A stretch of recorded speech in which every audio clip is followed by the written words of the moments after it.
Welcome to Horticulture, where a group of extension professionals and plant people talk about the business, production, and joy of planting seeds and helping them grow. Join us as we explore the culture of horticulture.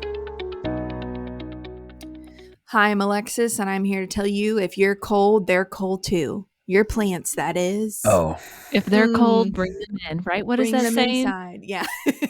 There's like pictures of raccoons and, and like coyotes. Then people are like, I found this dog outside. And you're like, that's a I have a coyote. random cat in the other room right now that I've locked out, and it's an outdoor cat. It looked cold, so it's in the other room in my basement right now. It's fine. Oh, it was cold. You're nicer than I am. Our poor little kitten Chocolate Chip wants to come in, and I'm just like, oh. You're an outdoor kitty.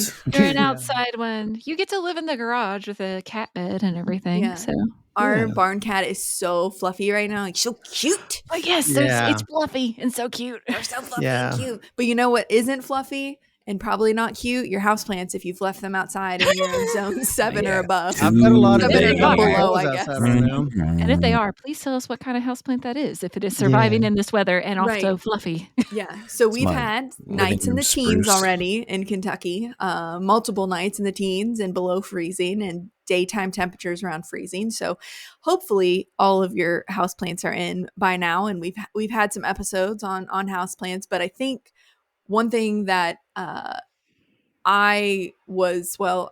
it's timely, I was doing this recently, was what I call your tender perennials that I think a lot of people forget about. So it's like one thing I wanted to talk about was those things that are a little bit extra sensitive. So I'm looking at you, figs. So if you're a fig person, you need to be giving them some extra TLC.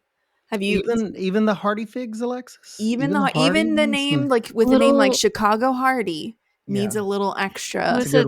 Turkey brown turkey. What am I? Brown turkey. Yeah, brown turkey. Really brown some years. Yeah. If you don't provide them a little extra coverage. We call them tender perennials because usually this is a case scenario where the root system might stay alive and they'll come back up from the root system. A good example is fig, or they are tolerant of the cold, but maybe not tolerant of like wind and drying weather like that. Yeah. So if you're in an area that maybe gets a lot of snow, you might be fine because snow is an insulator. It also keeps moisture into some of those evergreen leaves like rosemary, sometimes sage. And so that's why we call them tender, because it's not necessarily like a oak tree, right? That it can get really, really, really cold, or a pine tree, and they're going to be fine and they're going to live through that. There are some plants that need something a little bit extra. And there's some perennials. So like I have heirloom chrysanthemums, and I dig mine and I pot them up and I bring them in as mother plants, but I don't necessarily bring them in and treat them like a house plant, right? Like I'm not putting them in with light and, a bunch of warmth or whatever. They can stay at 40 degrees, even a little bit lower than 40 degrees, and they kind of go dormant in a way. But I need to keep them sort of above freezing and out of that direct wind pressure. And so I like to bring that up because I feel like that's what people struggle with the most, is those plants that are like, yeah, they're perennial, but First off, can anyone tell that Alexis is excited about this topic? Yeah. She was shot out of a cannon. She is ready. We did not get a question about food. No questions. Yeah, she's just like, hey, what's up? This is a plant podcast. Yeah, if they're cold, you're cold. Let's go. So I think something that would be beneficial to me before we proceed in the conversation is, can we just sort of word salad some of the things, the types of plants that you're talking about? So you mentioned fig. Mm-hmm. You mentioned this heirloom chrysanthemum. Is that like any chrysanthemum is in that kind of fits that? So not necessarily. So you're like your pot mums, right? A lot of people, they go in the fall in September and August and they buy a mum at the store or at a local, grower's place. Those mums are usually not what we consider hardy mums. Or they are hardy, but planting them in the fall is not ideal. They're not able to get established long enough. So if you are going to plant mums, I recommend doing that in the springtime and letting them get some time. But there are ones that are considered hardy. And literally, if you go look them up and go to buy some, they are called hardy mums. And they're going to be the ones that I'd recommend for those of you who get freezing temperatures, and they need still a little bit of mulch on them and they'll come back from a root system. But usually the mums you're going to buy as pots at the store are not really considered to be a hardy variety. So the heirloom ones are right in the middle between those two. Yeah. And this is a tough conversation for me today because what year was that, you all, that we had just the 20 below zero for like a week, over a week? Right. It's a really tough conversation for me today because, people are good observers. They will observe a plant for 3 or 4 or 5 years outside and it does well. And they'll say, oh, that must be hardy. It's going to be a hardy plant. And then you'll have a year here in Kentucky, once again, zone 6 and 7 typically, but sometimes we'll get much harsher and sometimes much milder winters than that. But you'll take something like that hardy mum and all of a sudden it's not hardy anymore. So this conversation is a good one today, but it's also a tough one for me because, we got so many calls during that cold snap, that unusual cold snap where it was 20 below zero. I mean, it killed plants that I consider I'd never seen in my career. Had really significantly killed back plants like boxwoods that I'd always considered super consistent, super hardy. And Alexis, it wiped out those heirloom mums that people had for years next to the foundation of their homes, and they were just huge and magnificent. It wiped a bunch of those out. So this is a tough conversation today sometimes for people to get a handle on, because they'll say all of a sudden, well, what happened to my boxwoods? Why did they die? And they've been fine for 30 years. Yeah. Because we're the talking answer about is always, it conditions. depends. Yeah, exactly. Right. Exactly. Yeah, and I was thinking the exact same thing, right? Yeah. Because like when Alexis started talking about like sage and rosemary, like when I do an herb class, we'll talk about them and being like some more of those. I always say like it's hit and miss, right? Because like you might have a location that they might thrive in outside, but they're not always going to be happy there. Or if we do get a cold snap, they get completely wiped out. So it might be like a better idea to bring that rosemary in, for the winter, or think about different ways to overwintering it. But then, and lavender's a whole different thing, but just like lavender's a big one where people are like, well, I've planted it and it's always like done well in this one spot, but then what you see where disease did it people get? plant it, and then like by year 3, it's gone, right? Like it just doesn't withstand. So another way to talk about these things, these types of plants that we're talking about, maybe is plants that are on a tipping point of hardiness within our zone. Like they could be hardy, That's a great way to could put it, Brett. not be hardy. That's not like some super crazy cold tolerant thing. I hear the word nor is it perennial. definitely a house plant, and if it gets below 50, it's going to die. It's like in this range where site selection makes a huge difference. Like, for instance, we have elephant ears that some people have. They'll never be able to sustain elephant ears. They have to dig them every year. And then we have them. We put them in 2014. They come back every year. Just happens that they're shielded from the microclimates. Just right. I know people who are trying to kill these big, massive, beautiful cannas. Lilies, and they're beautiful, and they're like, we can't get rid of this. And I'm like, other people plant them, and they're like, they dig them up and take care of them, and you're right, it's just like that and perfect this is what makes climate. This conversation so tough for me. Is it the cultivar variety, which a lot of times if they've been there a long time, you may or may not know as a homeowner the specific cultivar that it was it just a cold tolerant type? Or is it just a microclimate like you just mentioned, Brett? And it really is tough to kind of get to the root of these matters. No pun intended. I know. I was waiting for that one.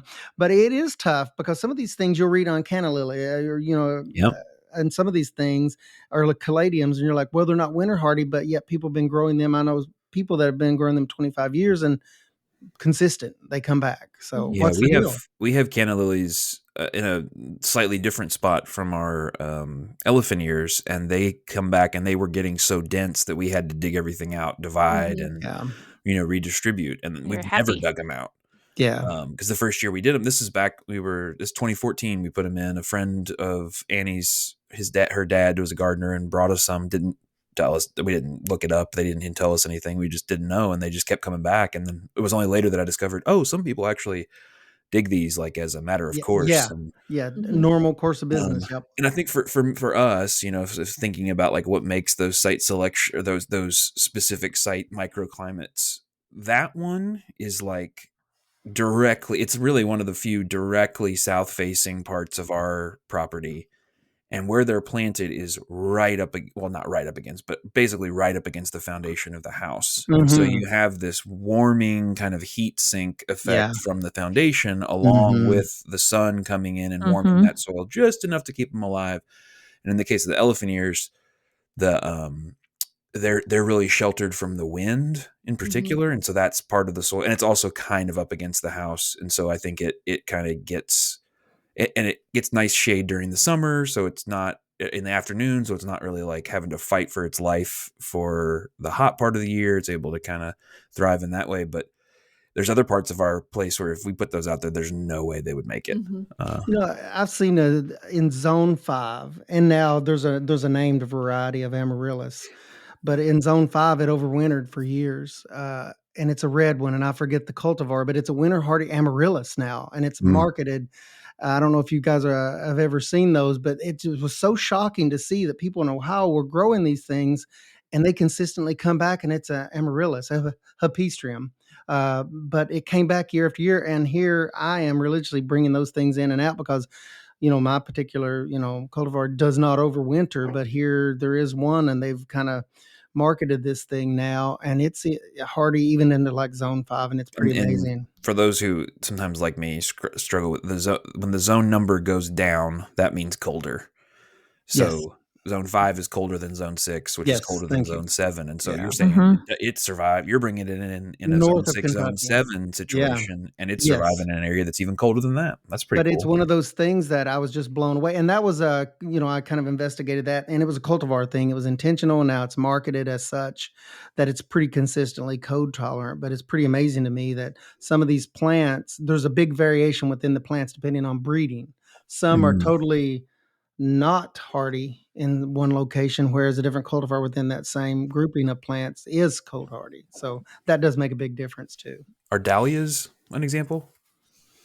Yeah. So dahlias are typically one that we tell you to dig, and 7 is right on the edge to be safe. If you're a little bit more cautious, if you got some specialty varieties, then dig them and store them away for the winter. Could you just give the snapshot of what dig means? Because I honestly did not know what that meant until like 3 when they years say ago. lift, I'm like, what is that? Yeah, so lift and separate. Yeah. So caladiums, cannas, gladiolus, dahlias, they all make this structure, this underground structure.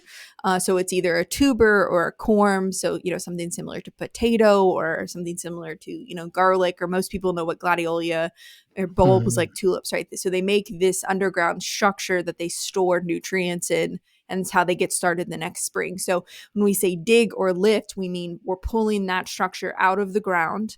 We're cutting back all the above ground parts. We're pulling that out, and then we're storing it just like you would store sweet potatoes in your cabinet, kind of thing. So something similar to that, is what we're meaning. We're pulling that out of the ground. We're keeping it above freezing, but usually we're still keeping it below about 50.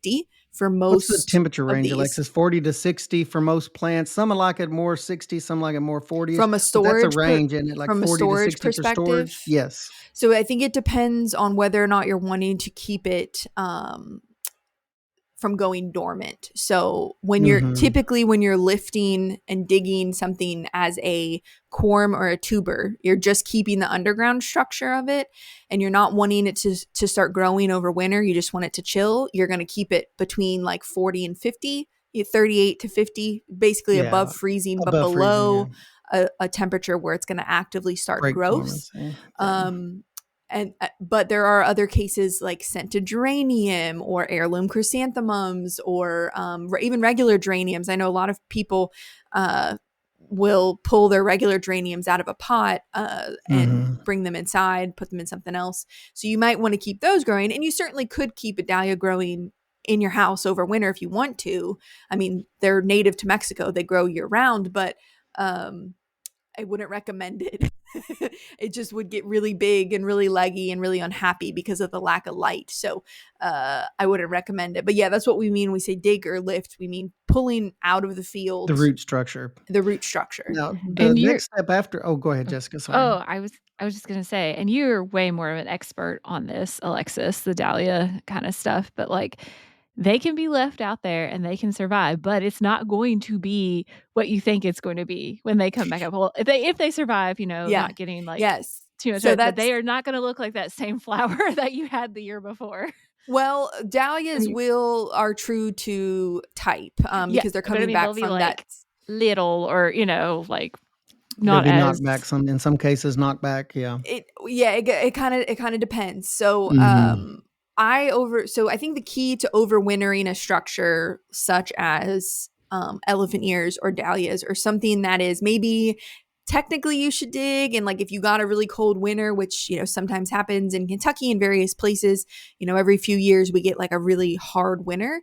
If you're in a place like that where you're right on the verge, I think the key is keeping it dry. So a dry tuber doesn't rot. I think a lot of the time our tubers can handle the cold temperatures because that soil, we know, of course, is a really good insulator, but they can't handle a wet soil, right? So if you can keep them dry, you can keep them insulated from, wind in some way. So maybe you're mulching them or something, which also helps keep the soil more. What's your favorite mulch, Alexis? I know there's a lot of discussion on this with different groups. Number one, it's whatever you have handy, but what's some of your favorite types of mulch? That is a critical point. Yeah. My soils personally, I know, are high in phosphorus. So I like a leaf mulch because it's something that breaks down in the summer, but it like is mulchy enough during the spring to keep down the weeds, and then it kind of breaks down and is more nutrient accessible later than like a wood mulch might be. But wood, I've used the tree company drops it off. I have a giant mound of tree mulch now. That's a good resource. So That's an amazing excited. Resource. I just like relish every time I see it. I'm like, oh, I'm the queen of mulch. That mulch is so important. Like it evens out the temperature fluctuations and the moisture. So good stuff. But I really like, I tarp my dahlias. So I use a big silage tarp. And if you're not familiar with that, it's just a tarp that's not woven. So it's not like a blue tarp you would buy at the store where that's like that woven plastic. It's just straight plastic. So it's not permeable, which is important because the biggest reason is I want to keep it dry. It's also black on one side. It's white on the other. So I keep the black side up to help get some of that solar gain into the soil. And so I have mounded beds, which helps the drainage, right? I'm keeping them dry. I'm also covering them with plastic, which helps keeps them dry. And I'm either insulating them with mulch and or that black tarp on top of them. And so I think that's the key when you're trying to overwinter stuff. Like Brett was saying, he uses stuff on a south facing, his cannas come back, but they're south facing. So he's keeping them warm. You mulch that area or it probably has really good drainage. So you're keeping them dry, you're keeping them warm. And I think that's the secret. When they call in and some of these things they've overwintered, I'm like, huh. And then I start to talk to them more. It's like Brett said, he's recognized that it's next to his foundation. It's probably getting some radiant effect heat from that foundation, at which, 3 degrees of protection is incredible for plants. It may not seem like a lot, but 3 degrees of temperature differential is a huge deal to plants. And I've seen people and it's always next to the foundation of homes. It seems like where they've got these beautiful mums or, elephant ears or whatever, and that they've had them there. And I'm like, how long have they been there? I don't know, 20 years plus. And I'm like, oh, but it seems like it's always next to the foundation of homes, Brett, that they have got these really cool examples of longstanding plants that they overwinter through Kentucky. Yeah. I mean, it definitely has an effect and so just to clarify real quick, you're talking about with those dahlias with the silage tarp. You're saying that you're not digging them; you're just covering it with a silage tarp instead as an alternative to digging them. Right. So I will dig a select few for just in case, so I don't lose. You never know, something bad could happen, and that's the truth any time of the year, really. So I'll dig a few of each variety as a safety net.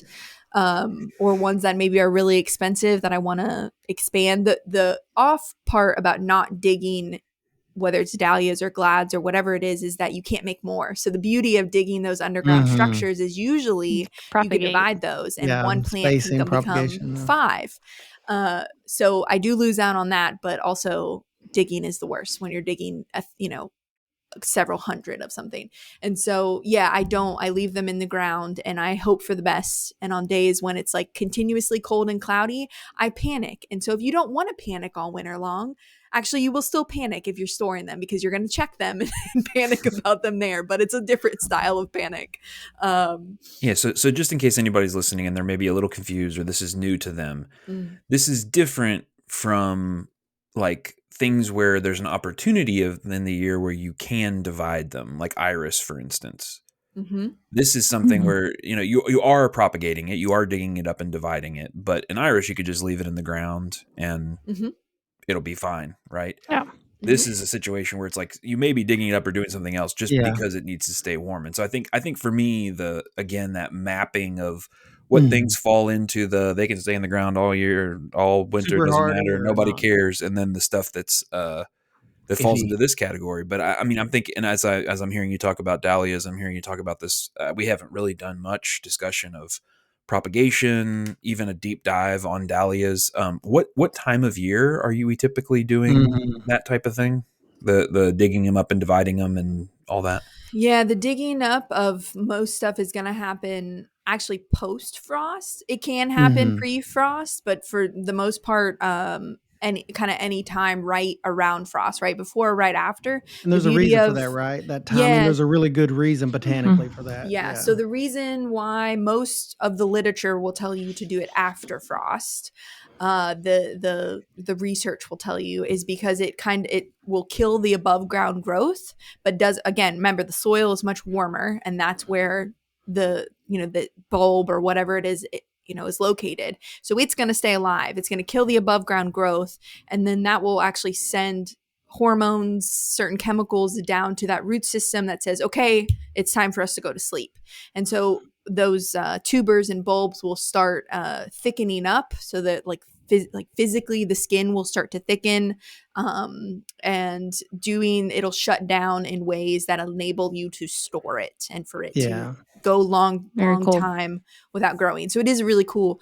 But I'm saying the literature says that, but the farm in a year like this is tough. In a year like this where things didn't get way killed too was long. very tough. Right. Yeah. And so the farmer experience will tell you, and this is where the beauty of having both of those. Your farmer experience may vary. Is talk to those old farmers. We've said this before. Go to the conference, talk to the farmers, talk to the people who have done it, get their vibe, and then cross-reference it with kind of what the research, quote unquote, says, which is the research is never as up to date as you wish it was. So you can dig a lot of that stuff early, and you do that by basically becoming the frost. So you cut off all the foliage, and you kind of force it to do that, and you'll leave it in the ground for a couple weeks to allow that thickening process to happen, and then you can dig them. You mentioned a process, so we probably should talk our way through this process, because in general, there is kind of a prescription or a process that you go through if you're not familiar with doing this. We've just talked about the end game, which is at the end of the season, either dies naturally or you terminate the top portion, leave it in the ground for a while. And the next step would be, I hear people refer to the next step as sort of a curing phase, a week or two, is when I see people spreading these things out. Is that what you do as well? You kind of spread things out, and what's the purpose of that? Air drying or what? I think it really depends on what it is. I mean, Brett, you've got more. You've grown like sweet potatoes and stuff, haven't you? In your past, yeah. Like I've never grown sweet potatoes, but I know they're a good example of something that like has to be like cured. Because in the flower world, we don't necessarily have to cure. We let them cure underground. For the most part. I see people doing that mainly for drying purposes, but also when I see growers that have a lot of things, they actually sort through and look for defects, I guess, at that time too. And this is, they go through this process, they kind of spread things out. And then that's when they basically start thinking about more of that in storage that you've already started talking about, Alexis, at 40 to 60 degrees, depending on what you have. There's and that could be like a whole episode. Like if you all because you as listeners are interested in storage of, there's all different tactics. Like I've seen so many different growers store them different ways throughout their season, like during that time. Yeah, like garlic versus sweet potato versus onions versus dahlias is all going to be. We make it sound easy when we say keep it at just the right moisture. Are you storing it with or without peat moss, or with or without wood chips? Or there's a lot of different ways to store things. But the toughest thing I find once whatever process you went through of cleaning or not cleaning the plants, knocking off dirt, however you get to the storage point. But the tough thing for me is there's this whole thing you've got to monitor things, especially if you have a large quantity, however you've stored them, with or without some kind of medium. Is you constantly have to monitor the moisture, because you don't want them to get too dry and desiccate, but you don't want them to be wet and rot. And it's like a constant monitoring. If you have a big quantity, even small quantities, you're monitoring these things every now and again just to kind of check on them. And getting that moisture just right is, to me, probably the toughest thing. And I think the moisture is, like I said, whether you're in field with stuff or you're storing it. To me, moisture, if you can control that, the cold is a little bit more manageable. Oh, right? sure. Like, yeah, it is. Outside, but there's, it's a whole thing. Okay, I've written it down. We're gonna have to do a whole episode on storage, but I want to kind of there's a lot of different ways to do that. Well, even just something that you mentioned, the sweet potatoes. So I remember reading about this a couple years ago, just because I was curious. So sweet potatoes are cured hot and humid. Yeah, it's wild. It's like they'll have the time of year. It's the way where they generate or came from. Yeah, it's like, I mean, it's like 80 degrees or plus, and like 90+% humidity, and so like these curing facilities where they do this for storage, caliber potatoes, are like these big hot like warehouses where everything's spread out. And even just like the idea that there are like fresh onions and storage onions, and that's like a whole part of the marketing. Like new potatoes. You go to the grocery store and it's like, oh, I just want a bag of onions. Well, sometimes they've been cured, sometimes they haven't been. And in most cases, I think in Kentucky, at least in like local markets, most of the stuff that you have access to has not been cured, which just means that it hasn't been sufficiently dried and enzymatically handled to make it last a really long time. Yeah, like if you've ever have an amaryllis bulb and you forget and put an apple anywhere near that in the fridge, or storing something and then it rots immediately, and you're like, oh, you've learned a valuable lesson that storage is not always easy.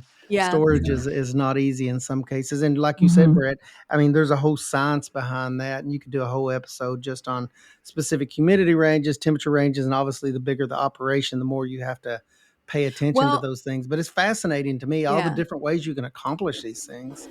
Yeah. And so I want to jump back, because I think that can be a lot for people, and a lot of people aren't going to dig, or they just want to replace stuff every year, which is totally fine. I know dahlia growers who don't dig because it was economically not better for them to dig and spend the labor hours to dig the and labor then that goes store into it. Versus and dahlias are expensive. Like a cheap dahlia tuber that produces one tuber, one plant the first year is like a minimum of $5. Like, buy it in bulk. So you're looking at big prices, but for some people economically it made the most sense, which is a whole other fascinating conversation for me. But jumping kind of back out to if you've got stuff outside, like things that you can do for whether you're a homeowner or going larger scale, or you're growing things in pots, like whether they be like Brett and they're like bonsais, a whole different thing, or like Brett and I were talking about this morning, and there's just like there's so many different levels based on what that plant's kind of hardiness is,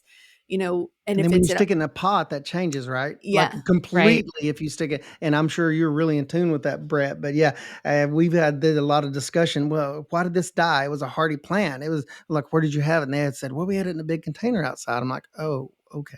Yeah, generally speaking, in the same way that the foundation wall of your house has this moderating effect, and this kind of it's a heat sink, it can store heat and bank heat, and it just moderates the temperature. The soil system, in addition to its water column effects of pulling water and all the other fun, interesting stuff with that, it acts as this giant thermal sink. And so a tree in the ground is sort of or a plant in the ground is sort of the norm, or it's like that's where it's expecting to be. And what you're doing is you're pulling it up out of that environment, and you're taking a theoretically, massive heat sink of the soil as far as its roots can stretch, and you're converting it into, even a large pot, you're converting it into a much smaller environment. And so I think in general, if you have a tree in a pot, it will be if you have a plant in a pot, you can tell I think about trees mostly, but if you have a plant in a pot, it's going to be less cold hardy than it would be in the ground. Full I'd stop. say by at least like zone absolutely. Too. So if like the plant says it's hardy to zone 6, then it's probably in a pot might only be hardy to zone 7, unless it's like a specifically pot grown, like meant for a pot type of situation. If you think about that soil column, I mean, we think about, the ground's frozen hard solid, but really how many inches down does the ground freeze? And then it's unfrozen under that. A tree or a plant that grows out in a natural soil column, there's only a certain portion, a thin portion of that soil line that actually freezes. But in a pot, it freezes through and through and through. Mm-hmm. Not only that, but if you've got something like an Alberta spruce or an evergreen or something that we see those a lot in pots, is that, that pot, which is probably full of some artificial medium that's appropriate for growth in a pot, it dries out incredibly. So you have a very dry environment, a very cold, frozen environment. And all of these things are working against you, especially with things like evergreens that lose a lot of, moisture in the wintertime with drying winds. So there's a lot of things working against you. And I love that, what you just said. And I've heard it referred to that way before with other folks that work with these things, is that you lose a couple of numbers on that hardiness scale. If we're in zone 7, it's more like hardiness to zone 9. If you stick in a pot, all of a sudden you're losing 1 to 2 zones. Yeah. And I thought that was a cool way of putting that. And I think generally speaking, within, the bigger the pot, the smaller the pot, the more you lose, or the more that things swing. It's just like, trying to imagine heating a pot of water has a couple of cups of water in it versus a big gumbo pot that has several gallons. It takes a lot longer time to heat and cool that larger amount. And so the swings and the ground is the largest pot of all. Many years ago, we worked with I don't know if you guys heard of pot and pot nursery container production. Yes. Oh yeah. But that's above ground. But we actually worked with a system on reclaimed strip mines. I don't know, it was many years ago. But it was actually, we sunk containers, we lined them with copper to manage root development and escape. But we put the liner pot in the ground, and it made such a huge difference for survivability of nursery crops. It was almost to the point to where it was the same as in-ground native planted nursery stock. And that was the pot and pot system, but buried in the ground. And it made that big of a difference. And there's some other benefits too. It's very labor intensive. So it's not widely used today, to my knowledge. So some nurseries use it, but that was so cool. And it really just enforced the fact that there's a lot of benefits of having that insulative effect of having the plant in the ground. But as like bonsai growers, Brett, does anybody kind of manage like bonsai or plants by actually sinking them in the ground or healing them in the wintertime? How's that dealt with? There's definitely a healing in practice that a lot of people do. And stop me if you've heard this one before. It's recommended, this is, I need to put a caveat on this, that I've told Alexis has heard me say this before, but there's someone along the way referred to a rickety bridge between the world of horticultural science and bonsai. And so there's broken slats. There's a connection, but there's some things about it that so as I talk about this, I'm talking about common practices in the world of bonsai. As there's not a lot of research as far as extension research based information like we put out about it, because it's not commercially all that viable in the United States. It's not a big industry. In Japan it is, but in the United States it's not. But anyway, so one typical way of doing it is a healing in. So it's like HEEL. So you're like, I don't know why they exactly call it that, but you're kind of pushing soil or mulch or some sort of insulative thing up around the base, and even maybe covering it so that it looks like a little tiny tree planted in the ground. Typically you would do that on a south facing site of some sort, so that it has access to the sun, so the sun can kind of warm it. Some people will just pull them into unheated greenhouses so that it keeps the temperature between 30 and 40, the whole time. Some people but this isn't to that point of like the earth and the effect that it has. This is cool. So so like in the world of bonsai, a typical way of displaying the tree is to have it on a bench, and it's like, oh, you put it there because it looks nice. That's true. but it's also the opposite of what we were just talking about, where the ground has this thermal mass. It actually helps the tree grow better, be stronger, etc. When you put it on the bench, it actually slows it down even more, because that's what most of bonsai is about slowing the tree so it doesn't grow. So, for instance, what I do is when the temperature hits 28 degrees, the only real intervention that I have to take is to just take the tree off the bench and just sit it on the ground. Oh, cool. And that makes a huge amount of difference. Just that contact with the no earth. covering or anything, just no covering or anything at That's that awesome. point. Yeah. And then and there's some really high level people who do that way. And then, as it moves down and down into the teens, I do more like covering and that sort of thing. But it is amazing in a world of technology and all this crazy stuff, just like being on or in the ground is like a solution to a lot of these absolute problems. game changer. That I didn't realize that you could just sit like them on the ground. That is pretty cool. Like you're not even heeling them in, like you just discussed. And that's really neat. Yeah, that's really cool. I guess so. That's the two ways of that I deal with pots is either you can sink the pot in the ground, even as a homeowner, with a single pot of something that's going to help a lot, or you can group them together. If you're like a nursery, a lot of times when you heel in plants, you heel them in groups. Yeah, definitely. And you kind of bring them together, and then you cover them with some kind of substrate, mulch or something. You usually potting soil, peat moss, or So whatever. I'm sorry. I was going to say, let me ask you this, Ray, or who the squad. So let's say I've got a Alberta spruce in a pot that I got from Home Depot, and it was on sale as a Christmas tree, and I kept it for a couple of years. Why don't I just bring it in and keep it in my living room all winter? Tough one. The humidity. It's not going to like that dry air. Yeah. It will drop all of its needles. Ask me how I know. It is. The more needles it's going to drop.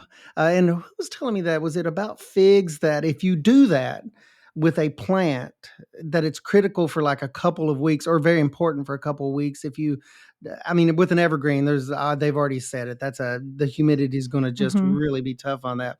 But they were saying that if you bring in a plant like a fig, if it's one of those things you can bring in and out, to put it in the shade for a couple of weeks to get it used to the different environment. Is that, have you guys done anything like that? I have not. I overwinter citrus. I have a lemon tree.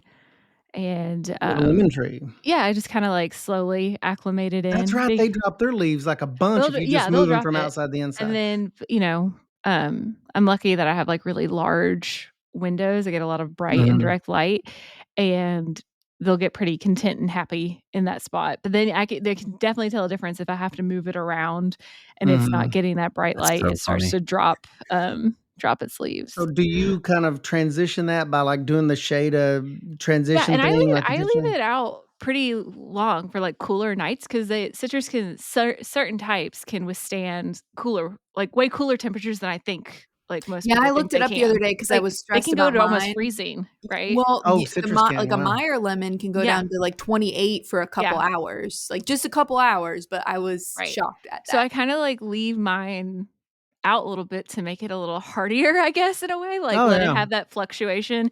And then just like the natural, I also feel like how we talked about in our holiday plant kind of thing, the natural daylight changing. Oh yeah. And it's getting acclimated that way until I absolutely have to bring it in, right?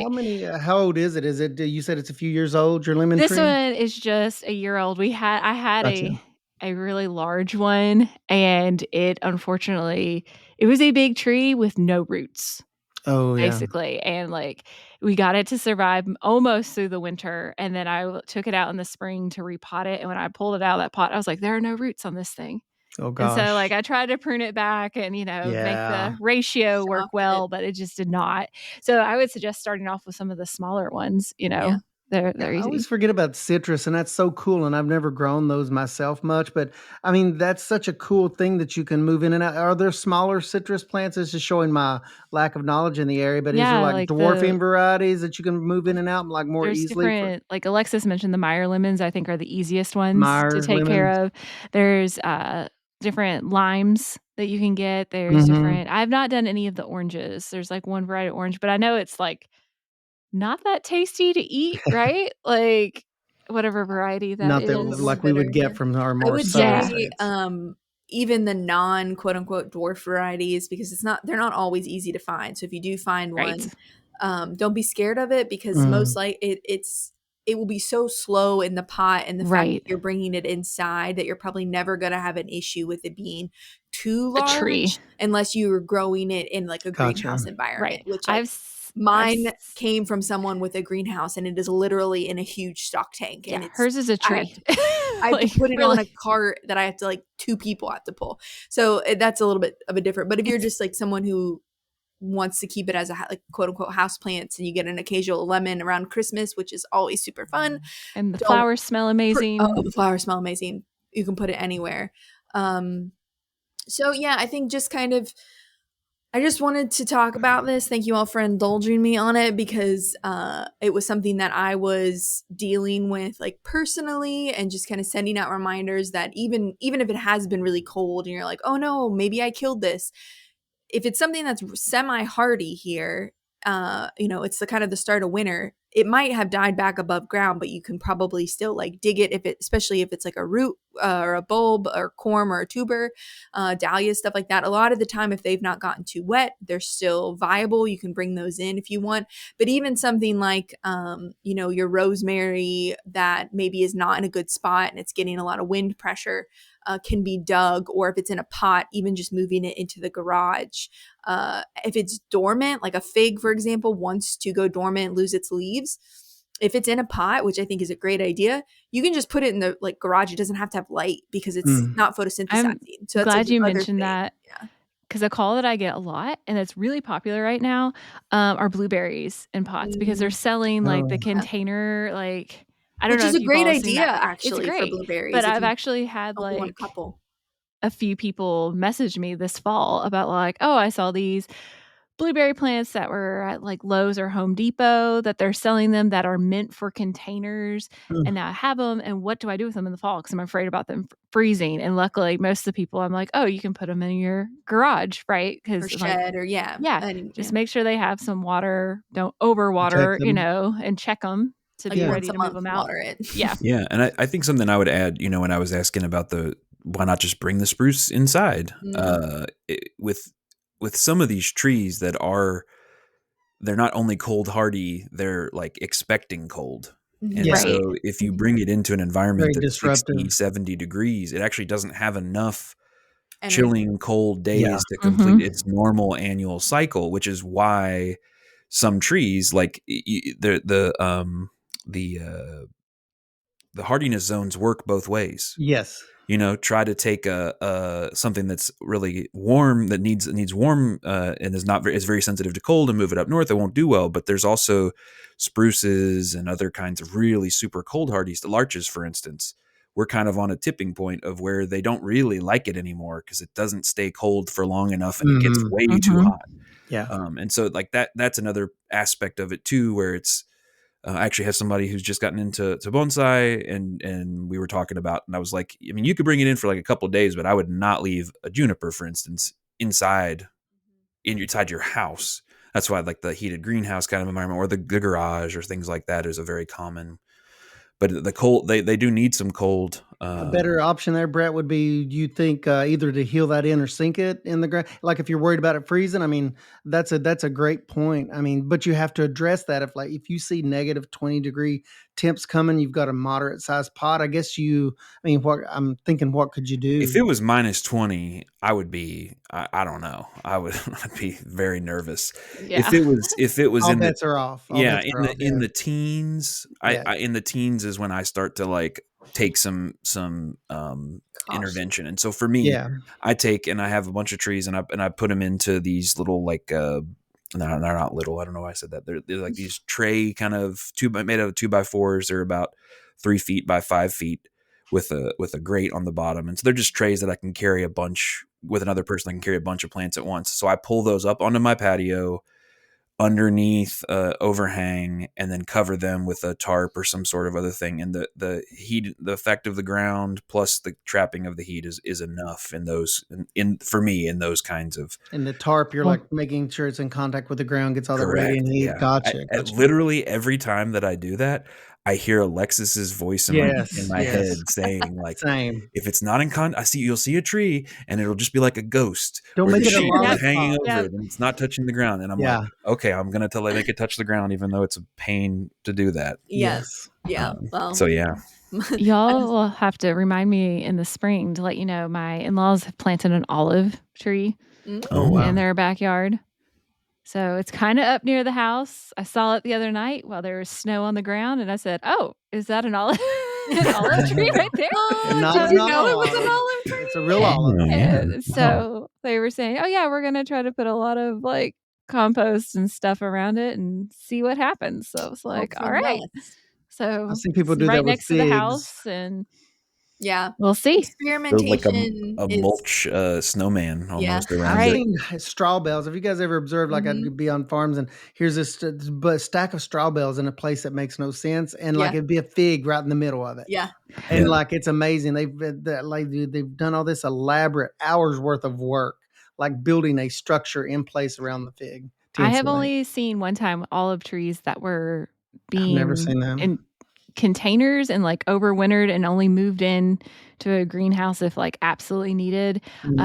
It was a restaurant owner in Louisville. We got to visit his farm in a previous job where he had like 12-foot high or higher fences around the property to keep deer out. Oh, wow. And he was growing olives and he was like wrapping those containers and doing all these steps, but they were decent sized trees. I had never, but he's grown them here in Kentucky. He was like in Shelby County. He's found the formula.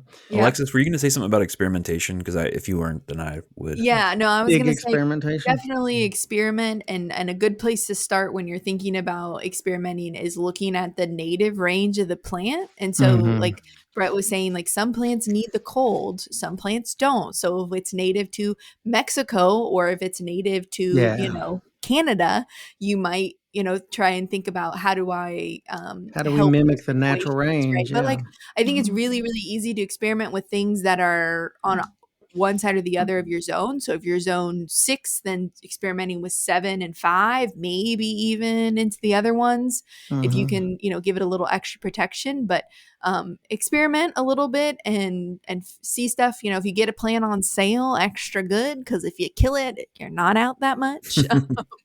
So or take more than one. My thing is like always take more than one cutting, and so that you can experiment with some, and then others you can do by the book and you see what works.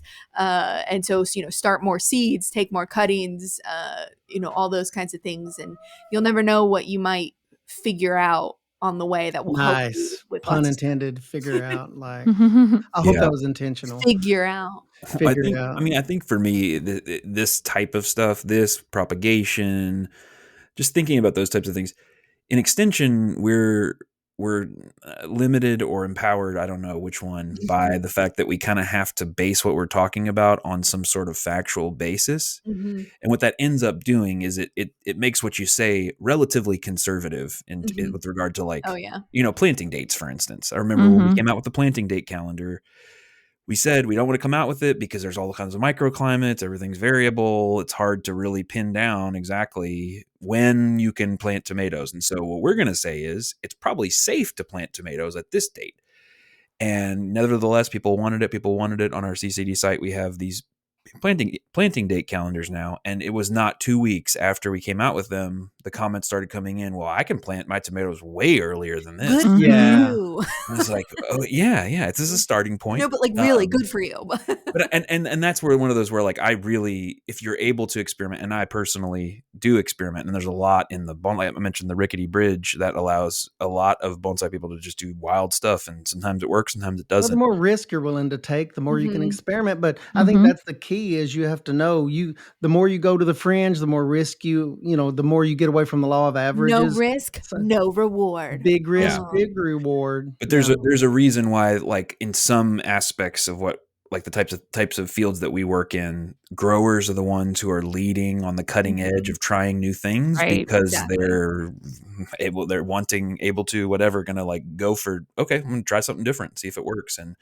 so that's a really cool part of the culture of horticulture in this regard, is the because at some point we didn't know a lot of the things that we quote unquote know now, and people experimented and did weird stuff, and here we are. Yeah. Not until we do it and that we know. And I have a bit of a confessional right now and a question.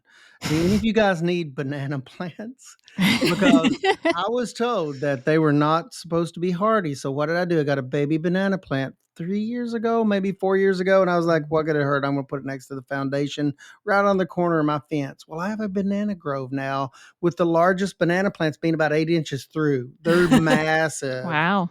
They are When do they huge, and produce they're probably bananas? 10 to 12 feet tall. What's that? Do they ever produce? Will they ever? No, produce I mean, they don't overwinter. The tops don't, but they have gotten massive. They're in that perfect little microclimate, and I keep waiting for the winter to kill them because now they're a pain. They're lifting one end of my fence, and they're growing. And now that they're producing their own microclimate, kind of like the blob. It's starting to take over. But it's one of those plants I thought I was fairly safe in planting because the weather would normally thin it out, but it's at the foundation. Yeah, it's like a 3-year perennial. Yeah, every now 3 it's going years on it's a going to get 4-year knocked back. perennial, and I'm nervous because I've given to everybody I know, and now there's 50 of them growing in a small grove. Trying to and invite I've got others issues. into your problem situation. Yeah, this is a problem. I was too successful because of Look that at you. microclimate. But no, it's not a good thing in this case because I only wanted one, and now there's 50 there in a small grove, and it's an issue. It is an issue. So banana plants, be careful. Don't plant them unless you love them, because they may be hardier than you think, friends. Maybe hardier than you think. Just one of those case scenarios. Story. Yeah. So if any of you guys want banana plants, I've got plenty and they're large. So just let me know. I'll hook you up. I do think we uncovered a lot of potential future topics in this discussion. Yeah, for real. Propagation is one of them that we have not talked about at all. Propagation, and I would love to talk more about that. Yeah, that's a really good one. I think it's like the most magical part of horticulture. This brings me so much joy. It's so fun. You thought I was excited today, man. Don't get me started about propagation. So I'm like, let's we'll go. put that one off. Yeah, you need to save that for a day I'm not going to be here if you want to be able to talk at all. Save it for a day where you've not had caffeine. Maybe. But I think we could do probably a whole dahlia episode at some point. Yeah. Or even multiple like following the crop throughout the year dahlia or something like that. Yeah, we should. Cool. There's some really great dahlia growers in Kentucky. So and like on the borders, it's Kentucky as well. So we'd love to get them. Could be fun to give their knowledge, because I still constantly am learning about dahlias, and I'm hoping that the next time we talk about dahlias, I could be like, mine made it through the winter, because I am risking and hoping for reward here, people. So there you go. Experimentation and the grower. In the winter mindset, the grower comes through here and does a little experimentation.